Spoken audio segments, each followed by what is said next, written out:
Заели сме се в Ангел Димитър Community всяка една от акциите от нашата платформа за анализ да има и кратък аудиоанализ, кратко аудио представяне на компанията, 5-6 минутки, и тук вече лека по лека ги пълним. Ето го, например, на Алфабет, нали, краткия История анализ. на компанията.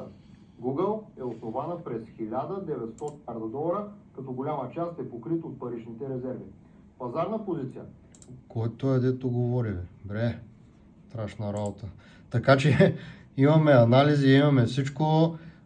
Това е стойността, на която ще наблегнем, живот и здраве, през цялата следваща година, да имаме в нашата платформа всичко, и текстови, и аудиоанализи, просто за да може всеки, който иска, да влезе и да получи бърза стойност, първоначално да се запознае набързо с компанията за 5-10 минути, и вече ако иска да задълбае, ще има естествено и по-подробни анализи, редом с тези, които ние си правим във всяка една компания, когато правим срещи 2 пъти в седмицата.